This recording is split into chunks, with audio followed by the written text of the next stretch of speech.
gbóhùn mi rè gòsùn o lékelèké tí ń gbóhùn mi rè tààrà kẹfún mo lẹ́ni mo fẹ́ fi kí i o Sakirudeen Adéọlá ọmọ Tìjání tí sọjọ́bí ló ní kórìjọ pẹ́ láyé gbéra ńlẹ̀ kò dìde aṣọ́rẹ́ mọ̀ dá gọ́jọ́gọ́jọ́dún ẹ̀ lóde borí ẹ̀ bá wú bẹ́tẹ̀ ẹ̀ bá ń já o aya rere lọ́dẹ̀ wọkọ̀ Aishat Yinka olólùfẹ́ rẹ̀ lónìí mọ́ kí ẹ ó ní mọ́ kí yọ ó ní ọkọ òun tí sọjọ́bí ló ní o kórìjọ pẹ́ láyé ilé ó nílé ọ ọ̀nà onínà wọ gbangba tàwọn onígbà ọ ó ní rí gbẹ́sọ̀nù bí ó ṣe bí ọmọ lílọ bí bọ́ọ̀rẹ́ oníbọ̀mọ̀ aráyé nínú Adéọlá mọ̀ dá gọ́jọ́gọ́jọ́dún ẹ̀ lóde ọmọ aráyé wá nífẹ̀ẹ́ gbà fún lóúnjẹ ẹbí rẹ̀ onídẹ̀ẹ́bí ẹlẹ́bí ó ní tètè kú mo rojú àlá lára rẹ̀ o ó kó àdúró Sakirudeen Adéọlá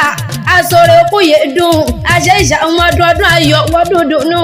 ó nírántí ọjọ́ níbùsẹ̀pọ̀dún eléyìí ó ní jáṣe mọ́ pẹ́pẹ́pẹ́ lòún sàrán o àtẹ̀pá ńlẹ́sẹ̀ ń tẹ̀nà yára lé àwọn bàbá tó bí ọlọ́mọ olólùfẹ́ rẹ̀ ní kí wọ́n bí ológun ẹrú o Aishat ó ní kí wọ́n bí ọlọ́gbọ̀n wọ̀ ọ̀fà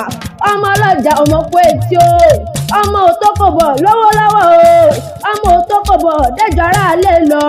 ọmọ gánà o ọmọ àrọ́sàbí gánà ọmọ gánà lọ́sọ̀ ọmọ gánà lájọ́ọ́lá ni wọ́n fi fúnra wọn o ọmọ arásìwẹ̀ bí òjò ọmọ sẹ̀kẹ̀rọ̀ sẹ́fọ̀ pàlù gẹ́mugẹ́mu òṣèlú bẹ́ẹ̀ o. ọmọ ọpọlọgbọ́n máa lè lọ́gbọ̀n